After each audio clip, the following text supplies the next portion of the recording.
Welcome, ladies and gentlemen, to Truth on the Tracks. I'm Brandon Turbeville, your host. Tonight is February 6, 2017, and we have a lot to talk about. We're going to try to get into a number of things. Most importantly, the new question surrounding about what's happening with Iran, and of course, quickly talk about the Syria safe zone issue. And then we're going to move on, hopefully, to the broadcast of an interview with Vanessa Beeley. Not Vanessa Beeley interviewing with me, but with Andrew Ashdown. We will try our best to air that if possible, if we have time.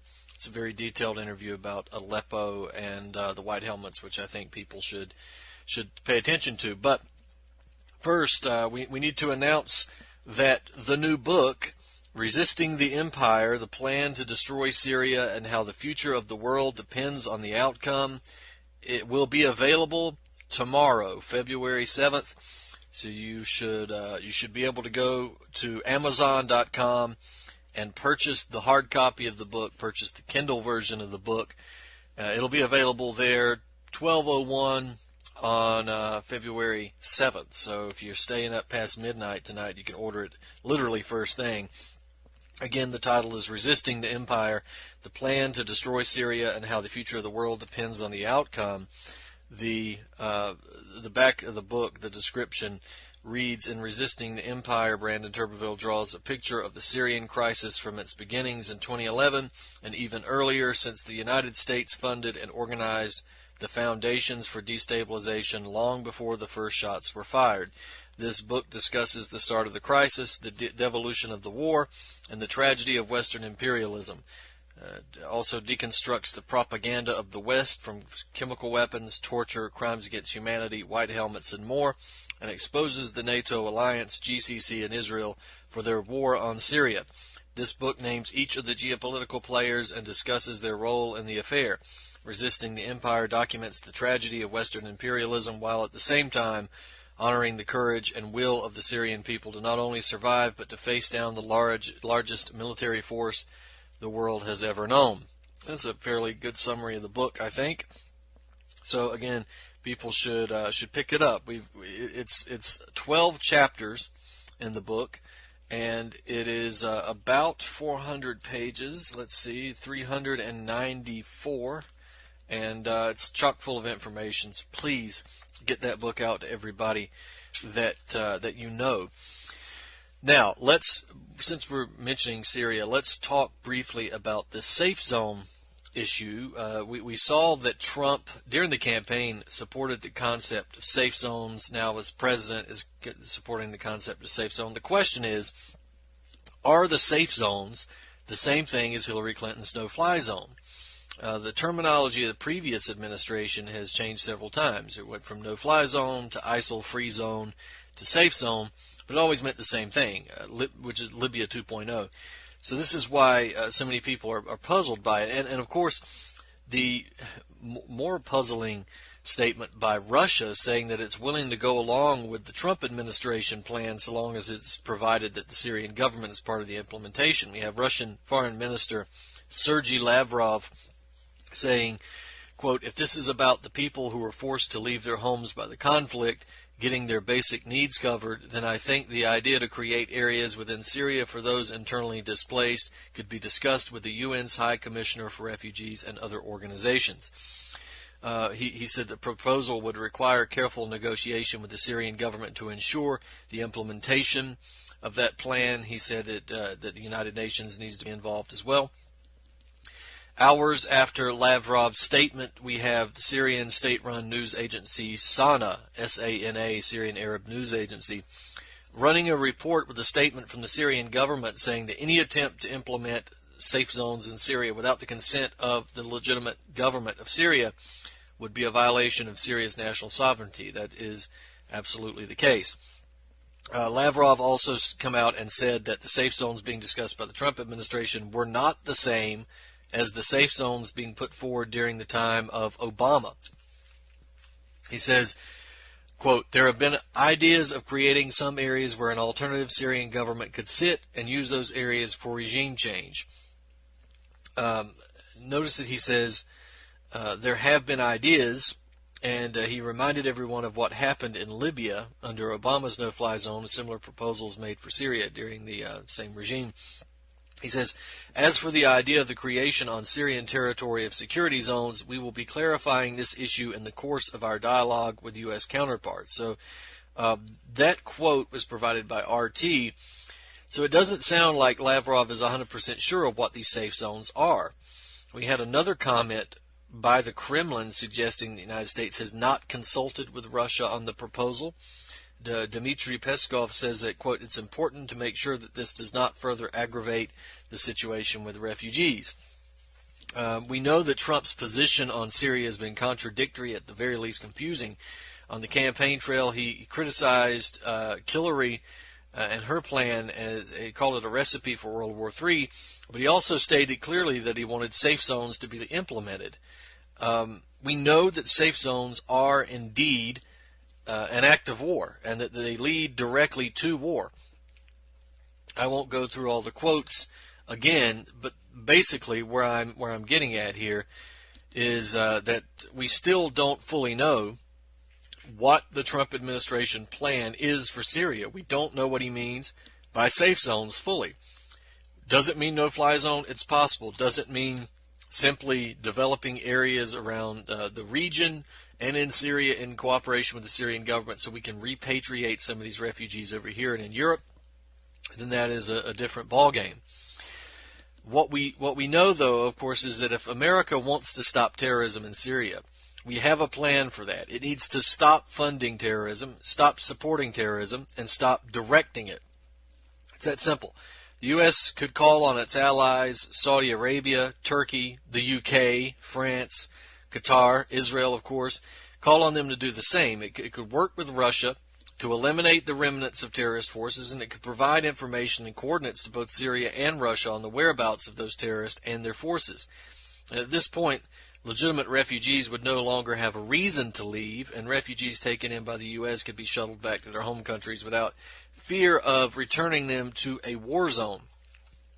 Now, I want to talk about the Kurds, but I also want to get this interview with Vanessa aired, so I think we should move over briefly to the question of Iran. The new boss is starting to look a lot like the old boss on this question. February 2nd, we had Donald Trump's national security advisor, rabid anti-Iran warmonger. You can just look at this guy.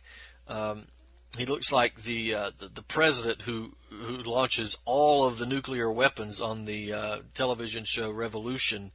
Looks just like a spitting image of this guy, and his bloodthirsty attack on Iran is really making him look like that more and more.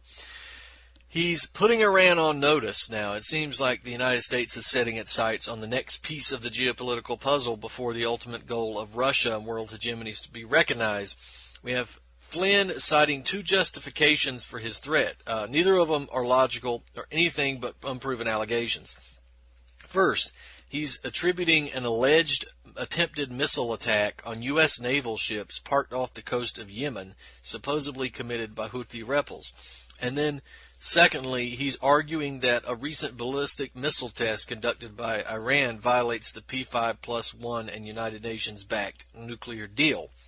So, Flynn claims that Iran has recently become emboldened because the Obama administration, the same one which forced Iran to decimate their nuclear power program at the barrel of a gun, was weak and ineffective. This is what he says. In these and other similar activities, Iran continues to threaten U.S. friends and allies in the region.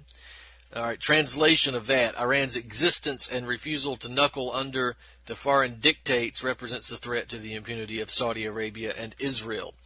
Whenever you hear these people say, our friends and allies in the region, it's the Saudis and the Israelis. That's the only thing the United States cares about in terms of preserving. The Saudis will last until their oil runs dry. The Israelis will last until the World War III gets underway. Now, in regards to Flynn's statements, we got to note that the Iranophobic warmonger leaves out a number of points. First, he lays the blame of Houthi missiles attacks at the feet of Iran because, according to him, Iran somehow controls the Houthis, or at very least supports them. Now, it's naive to believe that the Houthis are receiving no support from outside forces. The fact is that there's absolutely no evidence, though, that Iran is doing so. There's no evidence that Iran is supporting the Houthis, although I think that realistically we could say that Iran is supporting the Houthis. We can't say that without evidence, but I think that it's realistic to believe that that is what is happening. But the alleged missile attacks are highly questionable. In fact, some people believe that they were actually a false flag attack on the part of the United States in order to justify a bombing campaign in Yemen on a flimsy basis of self-defense, and I'm one of those people. I don't believe the official story about those missile attacks. The basis is flimsy because the United States does, after all, have its ships right off the coast of Yemen, and it's supporting the Saudi war of aggression. So there you have that. The Iranians are now guilty, of course, because of unproven claims of support for Houthi rebels who are only acting in self-defense against a brutal and horrific Saudi campaign of terror and murder and starvation against the people of Yemen. If that's the case, then the United States is now officially complicit in the beheading of young children, of rape, of torture, starvation, cannibalism. All of that is a result of their support for moderate terrorists in Syria. And that's actually true, since the United States is the one who funds them and trains them and supplies and directs them to this day. Now, not only that, even if the Houthis did fire on the American boats, you have to remember that the United States is aiding the country who's invading theirs, and it's made itself a reasonable military target when it's stationed so close to the shores. But pay attention to the logic. They're saying we supported a country in a war of aggression against a ragtag group of rebels, and those rebels attempted, possibly, to fight back. Therefore, we must threaten a third party whom we can't even prove supports the rebels. Now, in regards to the ballistic missile test, the new aggression is being based upon tests conducted by Iran over the weekend on a medium-range ballistic missile. I guess we should say a weekend ago, a further weekend back. But for all the browbeating of the United States since the Iranian nuclear deal was signed, the United Nations Security Council Resolution 2231, which is what they're referencing, does not prohibit Iran from testing a ballistic missile. There's no provision which prohibits them. There is a provision that calls on Iran not to undertake any activity that relates to ballistic missiles, but calling on Iran and prohibiting Iran are two different things. There are no specific provisions in the nuclear deal that explicitly prevents Iran from testing a missile. Now let's talk for a brief second about Michael Flynn. This guy's been so anti-Iran in the past that his subordinates were confused and alarmed. We had 2012, after the Benghazi attack, Flynn began demanding that people under his command at the Defense Intelligence Agency immediately start producing evidence that Iran was behind the attack. If that's kind of that frantic framing of false intelligence sounds familiar, it's because it is. Remember Secretary of Defense Donald Rumsfeld ordering a similar intelligence agency initiative in the wake of 9/11 in order to blame Saddam Hussein and justify a war in Iraq. In 2014, Michael Flynn was even fired from the DIA for being too anti-Iran, even for the Obama administration. That's an amazing feat in its own right. So we have, adding all that together with Trump's call to the Saudi king. Remember, Trump was really tough on the Saudis during the campaign, but now as President Trump, he goes along with a $1.85 billion arms deal and is now calling the Saudi king, where they're discussing Iran's destabilizing actions. And this destabilizing actions is the greatest force, of course, against terrorism, one of the greatest forces against terrorism in the Middle East, certainly in the Persian Gulf, because the rest of the countries are funding them. Now we have a preemptive war authorization bill that's in the U.S. House. That's something else to be watched. We're having a strike on Iran is now just, it's a false flag away. It's an accident away. This is becoming a very real possibility. Now, we are coming up on the amount of time that we need to stop because I want to put this interview, this discussion with Vanessa Beeley up online so people can hear it. But we also, I want to talk next week more about the Kurds, and of course we're going to have to cover the Iranian situation. So we're going to table the discussion of the Kurdish groups because the Trump administration is now arming the Kurdish groups, the Kurdish fanatics in Syria, and we've got to deal with that as well next week. But let's get this interview rolling, ladies and gentlemen. I'm Brandon Turbeville. This has been Truth on the Tracks. Please enjoy the interview, the discussion with Vanessa Beeley. Her website is thewallwillfall.org. And you can, of course, read her writings at 21st Century Wire. And remember to pick up my book, Resisting the Empire, The Plan to Destroy Syria, and How the Future of the World Depends on the Outcome. Amazon.com, BrandonTurbeville.com. We'll see you next week.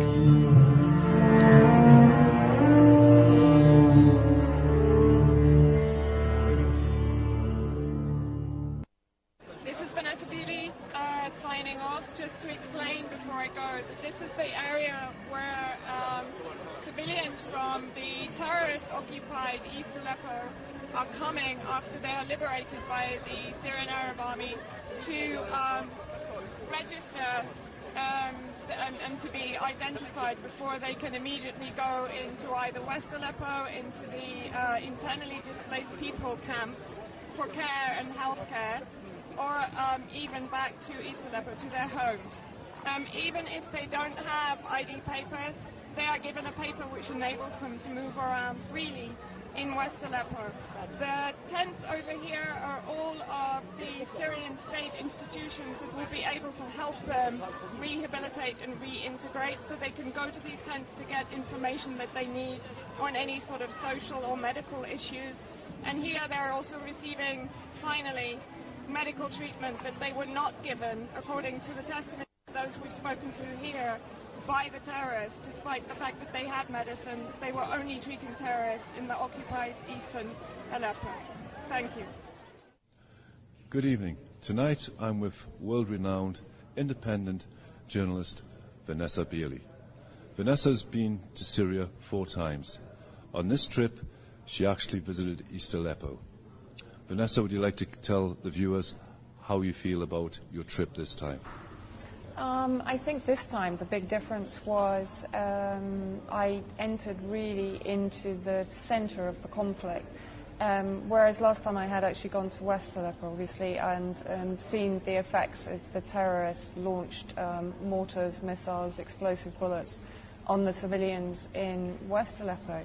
I think this time to see the sheer horror of 4 years of incarceration of Syrian civilians by NATO and Gulf state-funded terrorist factions, majority led by Nusra Front, which is al-Qaeda in Syria, but including Ara al-Sham, Nour al-Zinki, who of course beheaded the 12-year-old Palestinian child Abdullah Issa not so long ago, and that the US, of course, is still refusing to stop funding. And they're refusing to designate Ara al-Sham, that is carrying out some of the worst ethnic cleansing operations in Syria. They're refusing to designate them a terrorist organization. But this was the first time that I saw immediately the effect of imprisonment, occupation, torture, abuse, killing of civilians by these terrorists, literally as they were being liberated. And to be honest, it was shocking. I mean, part of the trip we went to Jibrin Center, where they are taking in the civilians as they leave East Aleppo and registering them.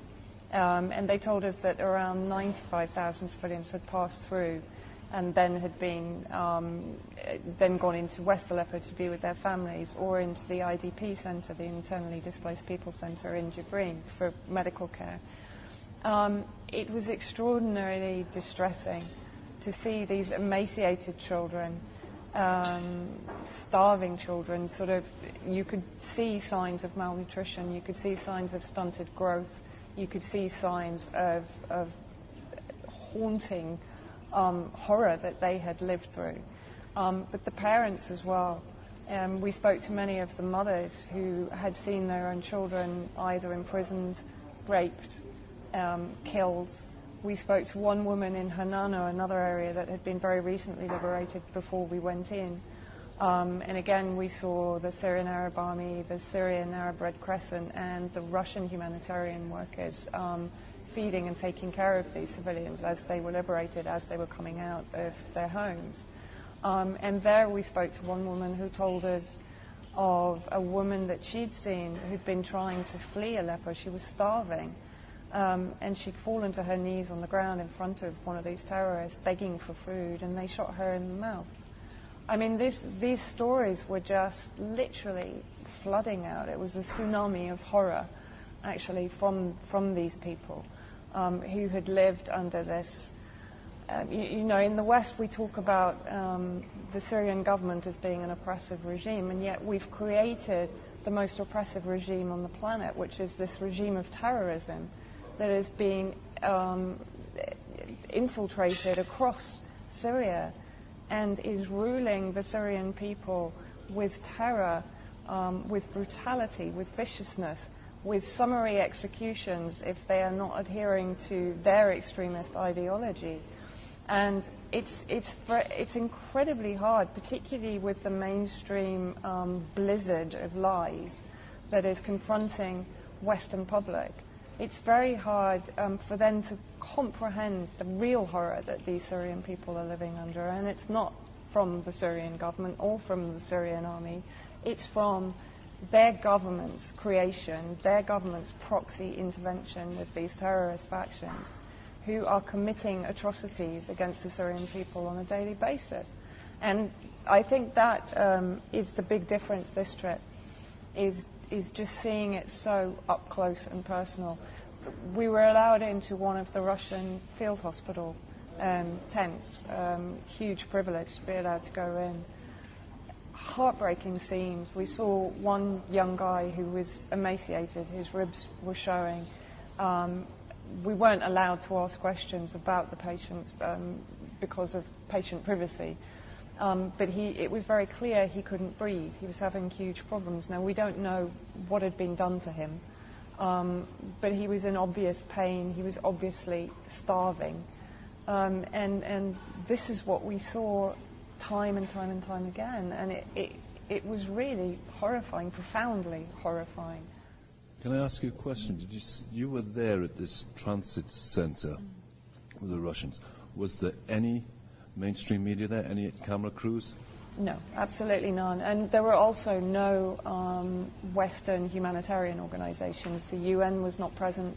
The UNHCR was not there. There were no, let's say, Western representatives or representatives of the international community there, which is extraordinary. I mean, you know, this was an absolutely momentous event in the history of the Syrian conflict, and yet there were no Western media there.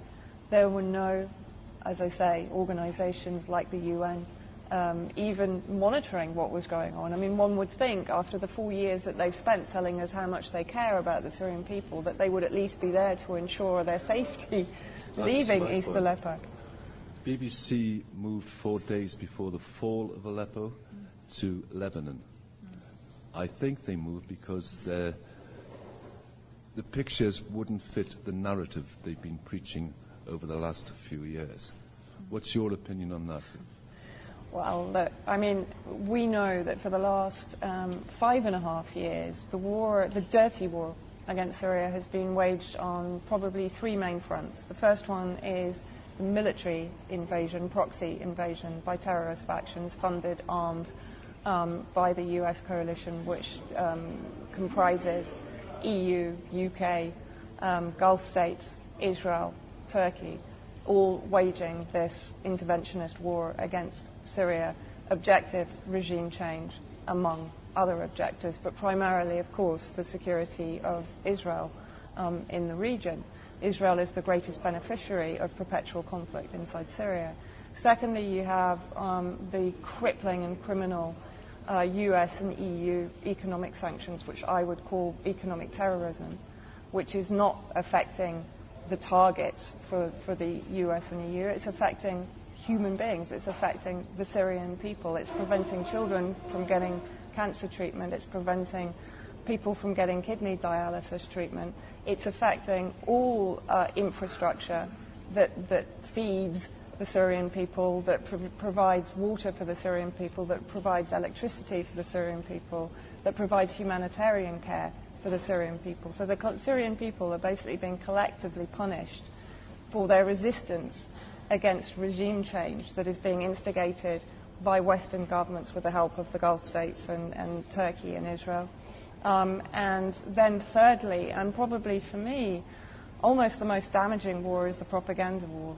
Because without this propaganda war, none of these other things could actually succeed or even happen or even exist. When we look at the criminality of the mainstream media, the fact that they have supported the NATO narrative, which again we know is a declared interest in regime change in Syria, and the mainstream media have violated all journalistic ethics in continuing to give a platform fundamentally to terrorists. The majority of the news we receive in the West is actually from Al-Qaeda, either through affiliated activists and humanitarian workers, citizen journalists, or via Al-Qaeda operatives themselves. We've seen this time and time again, whether it's Bilal Abdul Karim, whether it's Waid al-Khatib, but we're seeing people that are directly affiliated with Nusra Front, with Al-Qaeda in Syria, who are providing the footage and the information upon which media outlets like Channel 4, like CNN, like Fox News, like the BBC are basing their reports. And they are doing no verification of these sources. They are not sending journalists to the front lines. They're not sending journalists to Aleppo to speak to the people of Aleppo. And of course, again, in Aleppo, what we've seen is a criminal dehumanization of 75% of the population of Aleppo who live in the government-controlled area of West Aleppo. And the amplification of the 25% minority that are in East Aleppo, the majority of whom are foreign military factions, militant factions, mercenaries, terrorists. Their voices have been amplified, while the voices of the majority of the Syrian people living in Aleppo have been muted and oppressed and suppressed. And this, for me, is actually a microcosm of what's happening across Syria.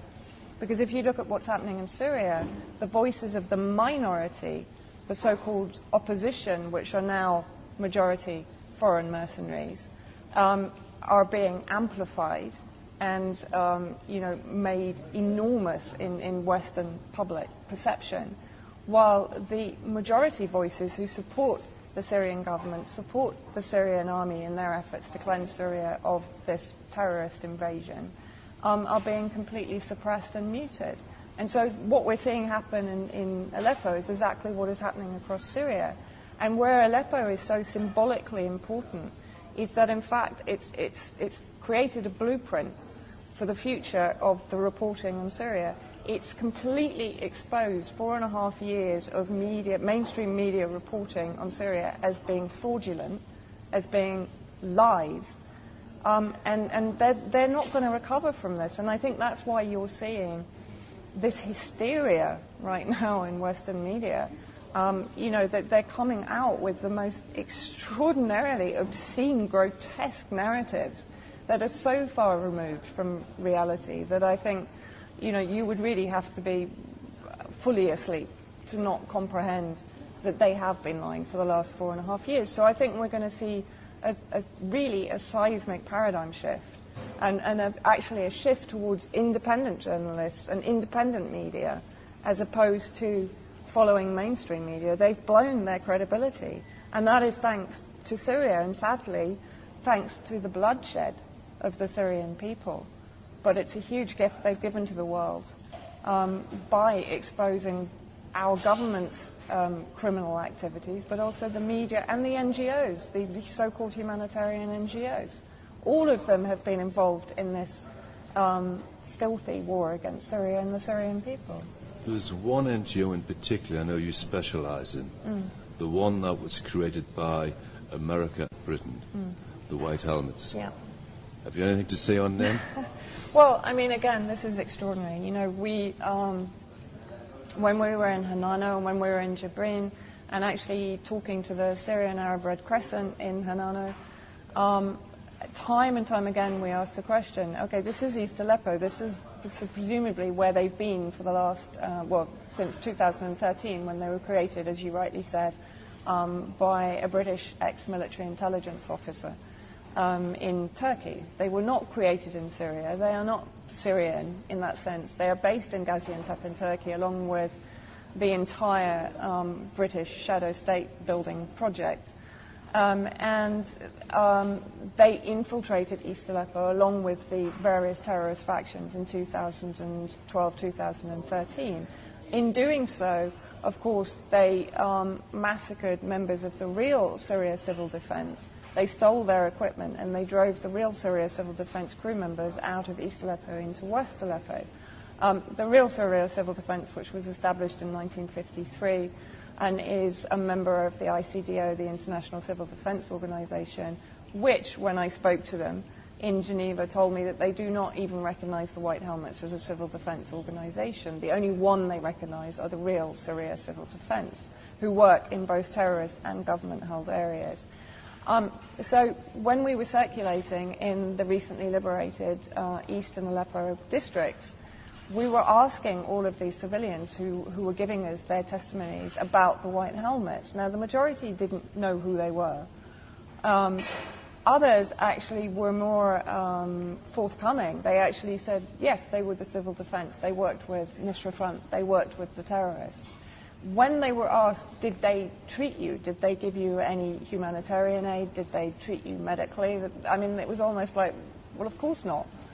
You know, they were working purely with the terrorists. Now, Lizzie Phelan of RT did exactly the same thing as me. She was asking civilians about the White Helmets, and actually, even more shockingly, she got the response from one man in particular who said that he was convinced they had actually killed his baby girl. He said that he took her into a White Helmet hospital and they injected air directly into her veins. And he said, this is not corroborated, but this was a testimony from one of the civilians that came out. Another civilian told Lizzie Phelan that they didn't save people from rubble, actually they left them to die under the rubble. So, you know, also very recently we discovered that Raed Salah, who of course is doing a White Helmet promotional tour right now in Canada, one of his closest associates in the White Helmets is a guy called Mustafa Yusuf, who's the White Helmet leader of the center in Khan Shihon in Idlib. Now, when we go to Yusuf's page, it's quite extraordinary. We see a page on Facebook and on his social media accounts. We see a very clear affiliation with al-Sham and with ISIS. He has posts calling for the unity of the extremist factions, so the unity of ISIS and al-Sham, Nusra Front. He calls in an official statement for the execution by shelling of Syrian people attending the elections in Damascus in 2014. He issues a statement to execute all people considered to be shabiha, in other words, loyal to the government in any way, shape or form, to the Syrian government, to massacre Syrian soldiers, Syrian army soldiers, and to loot their property once they've been killed. Now, this is an organization that prides itself on its neutrality, its impartiality, on its ability, you know, saving one life is saving all humanity. I can reel off every single tagline that they've used in the last 3 lines. It's a lie. It's one of the biggest and most criminal lies about this war against Syria. And the thing is that this is another reason that I think the hysteria is rising right now, not only in the media, but from the UN, from the American administration, from the UK government, because the White Helmets have underpinned the entire war effort in Syria. All of the propaganda is basically propagated by the White Helmets, whether it's then disseminated by the Aleppo Media Center, which of course is a French Foreign Office construct, or through the various citizen activists.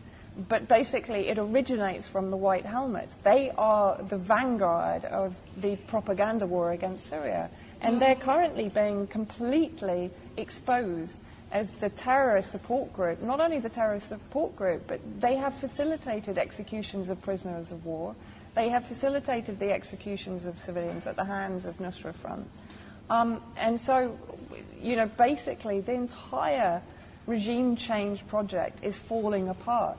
And the hyperbole that we're seeing now is an indication of the death of an empire's objectives against a sovereign nation.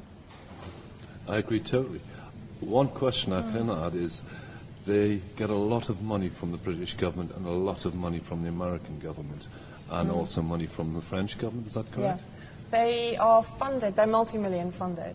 They're funded primarily by the British government. I think they've just given them another 10 million, so that takes them up to around 70 million pounds. The American government via USAID, which of course is an outreach agent of the CIA, have given, to our knowledge, $23 million. Then you have contributions from Denmark, Holland, Germany, France, and Japan, and of course more recently from Qatar.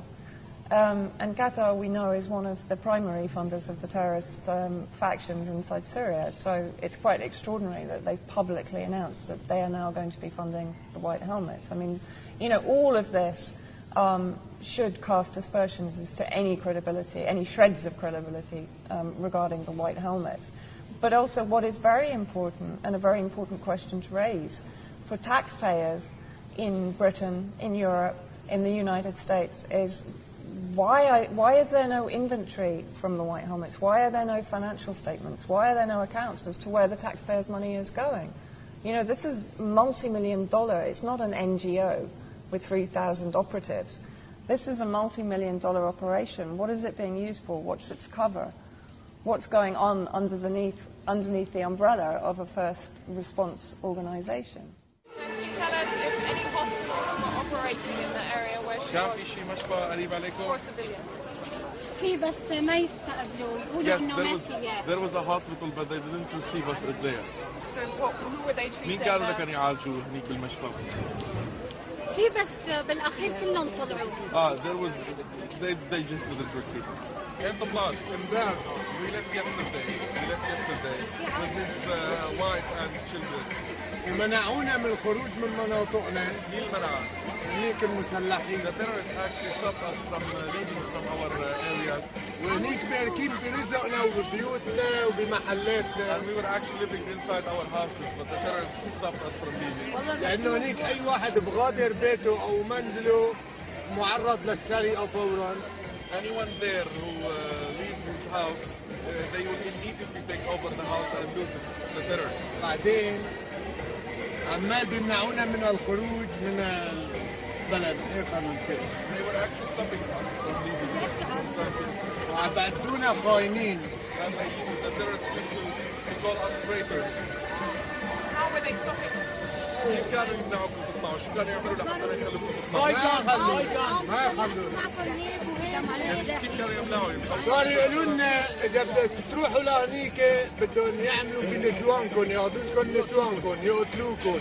وعلى الطلعه وقت طلعنا صاروا يرشوا علينا، وقال الجيش انه بده يرش عليكم.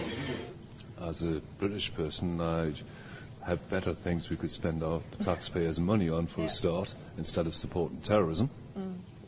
And I have to wonder why we're doing this. And I can't come up with an answer. The only answer I can come up with is to split Syria in two or in quarters or to support Israel.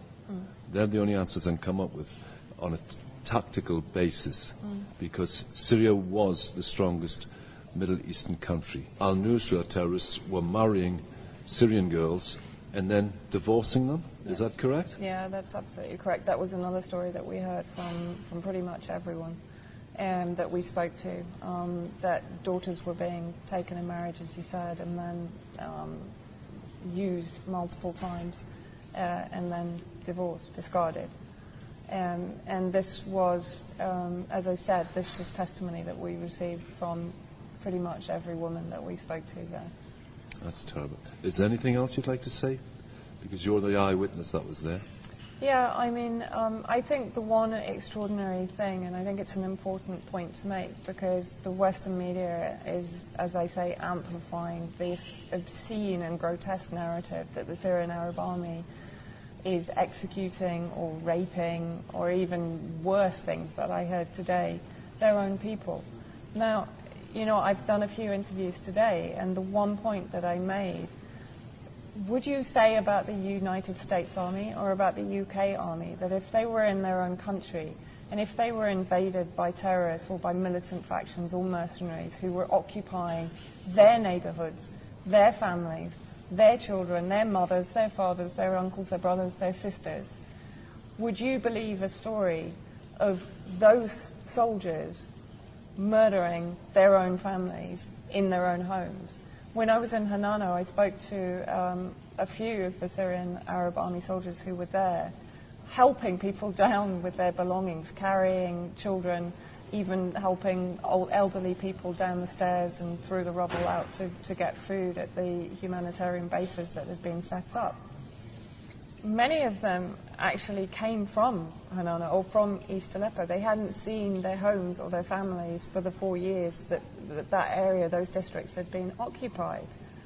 To even suggest that these people would then turn around and execute their own families in their own neighborhoods where they grew up, where they went to school, where they lived, where they ate, where they played, where they existed for all their life, and what and that they've fought for and given their blood to liberate, it's just beyond obscene.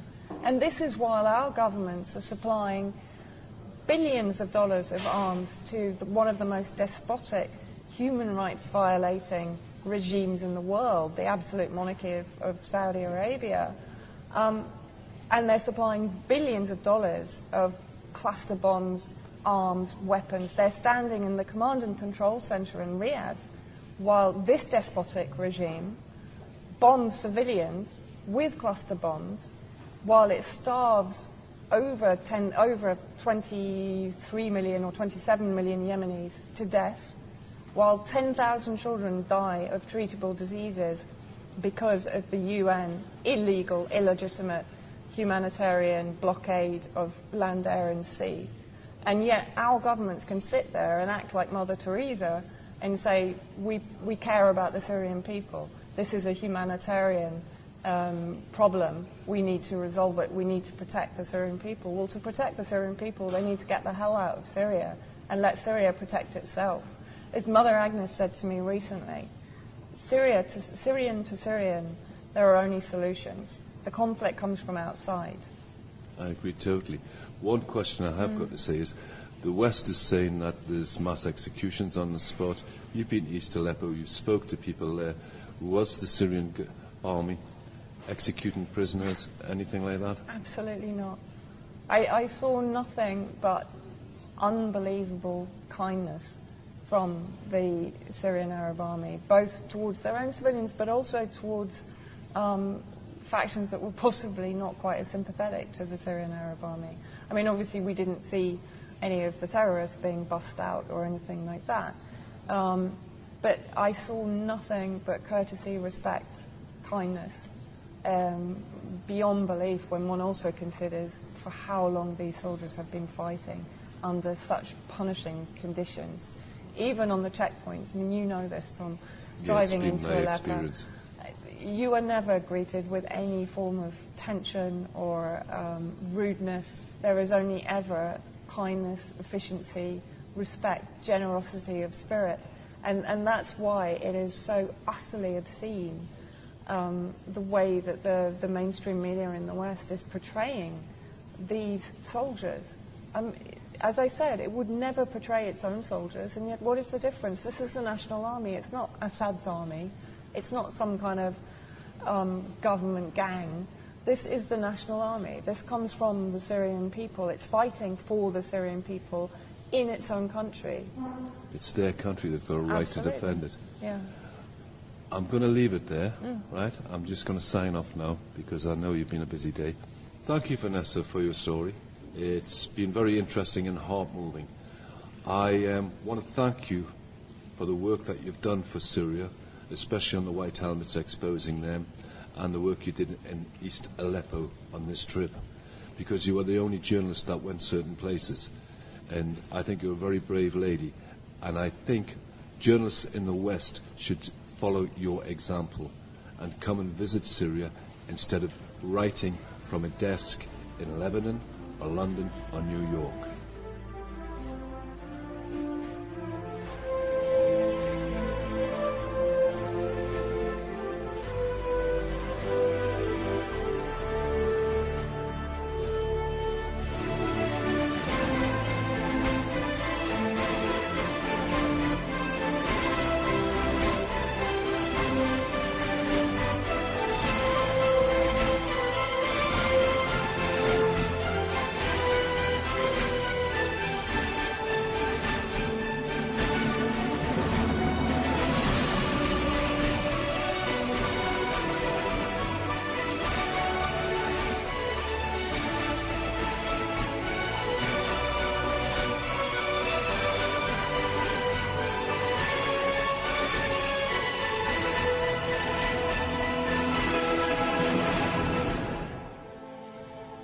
Good evening and welcome. Tonight I'm with the Reverend Andrew Ashdown. He's just returned from a trip to Aleppo. In Aleppo, he travelled to places where angels would fear to tread. Many journalists don't go to Aleppo. Many people don't go to Aleppo. This man constantly goes to Aleppo. He returns to Syria on a regular basis. So, Andrew, can you tell me about your trip to Aleppo? Well, thank you for inviting me here, and it's good to be here. First of all, this is my 6th trip to Syria in the last 2 years, and I'm feeling actually quite emotionally drained by what I've seen in Aleppo and what I've heard amongst the people. I've come to Syria this time because, and I've come independently. I'm not representing anybody or any organization. I've come as a priest and as a man because I have a passion for this country, because I have a passion for the diversity and the plurality of this country, which I've seen in my several visits prior to this conflict, and of course which continues during this conflict. I've come because this is a country of faith and of diversity, and it's at the heart of the Christian faith as well as the Muslim faith. I've come because there are Christian communities here as well, and I want to stand in solidarity both with them and with all the people of Syria, because the people are suffering so, and have suffered so profoundly over the past few years.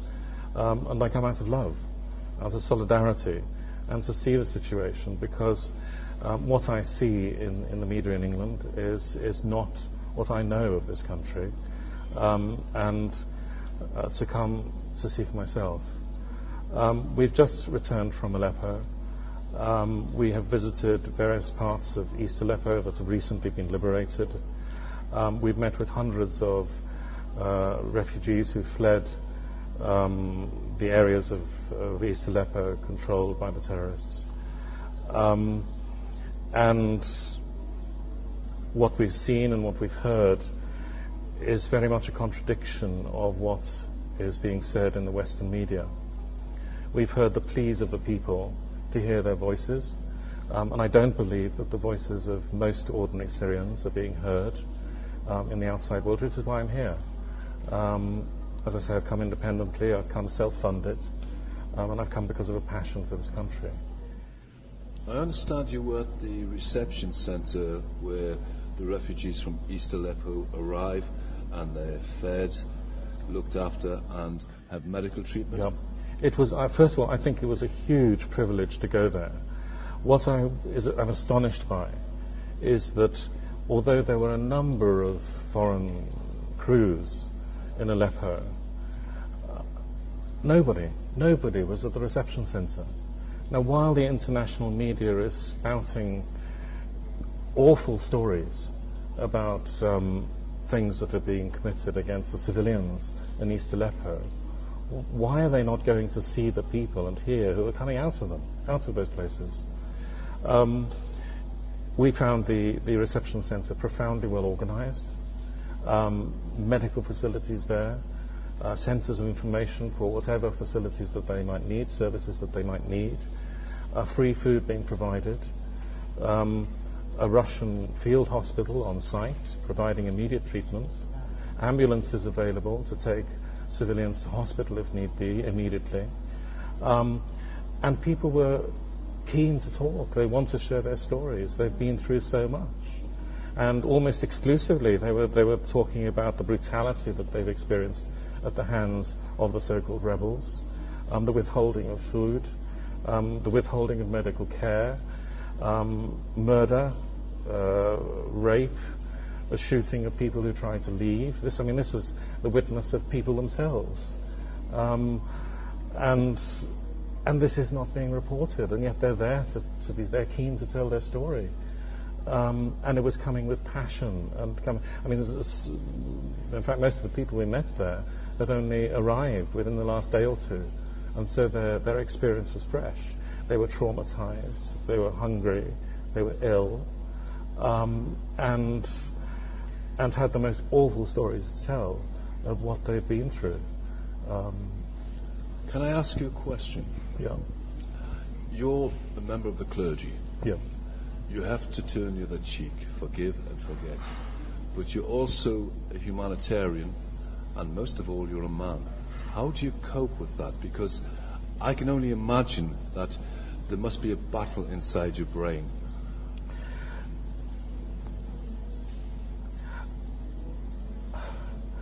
As a priest, I have a passion. I hate conflict. I have a passion for peace. I don't like any sort of violence whatsoever. Where we were staying in Aleppo, we witnessed one night of bombardment of the east, which actually was a turning point. We also witnessed the celebrations in the streets of thousands of people when there was a belief that the area had been cleared and people were being allowed to leave. As a priest, I look at it because I believe that at the heart of the Christian faith is a care and concern for humanity, to listen to people, to show love, and to be prophetic when awful things are happening, and to be there for people. Now, the world is not there to listen to these people who have suffered so much.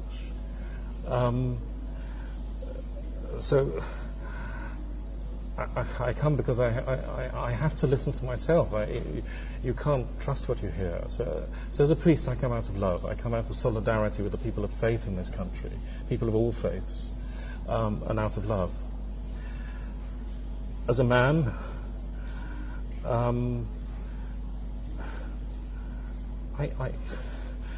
sorry, can I take time on that? As a man, I'm deeply moved. I struggle with the fact that where there is such violence, violence has to be overcome somehow. And as a man, my care is for fellow humanity.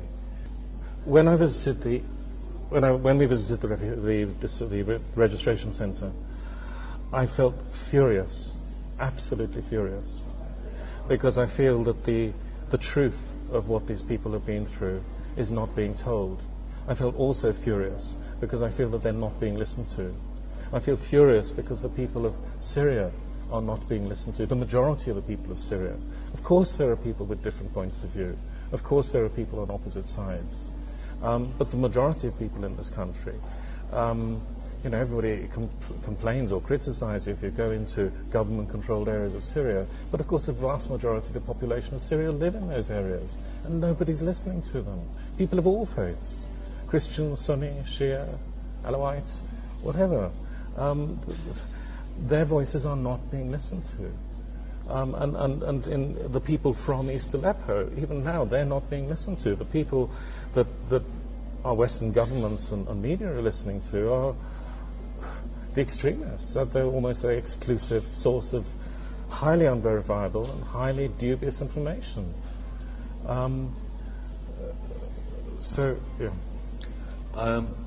Just to end on this, the reports that have been appearing in the Western mainstream media keep quoting a UN official, and they're saying that basically there is death, on-the-spot executions. Yeah. This UN official is based in Oman, which is thousands of miles away from Syria. Yes. BBC left Syria 4 days before the fall of Aleppo. Yes. They're reporting from Lebanon. Yes. I can't understand how people outside Syria can make decisions and say this is happening and that is happening when they aren't here on the spot. And you're here on the spot. Did you witness any executions, or anybody tell you there was an execution? No. And the refugees from East Aleppo were adamant that Syrian army executions hadn't happened. In fact, they answered quite vociferously that not at all, they had been well looked after. Now, we've seen the Syrian army in action in those places, and the Syrian army is helping the people to get out. It's providing food, it's providing transport, and the soldiers we met have been people actually genuinely caring. And also, from the vast majority of people, clearly appreciated. I think how can anybody claim to have an understanding of what's going on the ground if they're speaking from Beirut or from Turkey or from London or Washington, if they're not coming here? I mean, I've said to church leaders and political leaders in England, for goodness sake, go there and speak to the people. And of course, not only do they not come and speak to the people, not even the faith communities or the faith leaders, but those same people are not particularly listened to if they have the opportunity to go to England. So that is why I've come, to see for myself, and I can honestly say what I've seen has been irrefutable, and absolutely contradicts the message that is being given in the West. Is there anything else you'd like to add or say?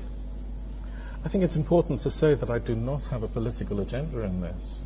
I have an agenda that is about an interest that is about the faith communities, about truth, about justice, about humanity, and about listening to people. And about love, absolutely, and listening to people, all of whom want to see, first of all, an end to violence, and to see a peaceful solution that actually listens to the people and is inclusive of all the people.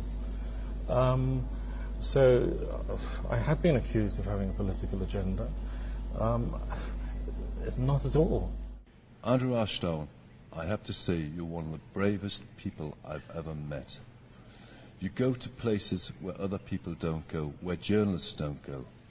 You come to Syria, not once, but twice, 3 times, 4 times. You repeatedly come to Syria. You face problems when you get back in the UK because you speak about Syria in a loving way. You speak about the Syrian people in a loving way. You go to Aleppo. Not many people go there. It's a dangerous place. You then go into East Aleppo, where you're European, you're a target.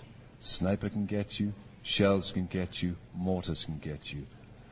I have to say you're one of the bravest people I've ever met, and I respect you so much for what you've done for Syria, and on behalf of the Syrian people, I know I would like to thank you.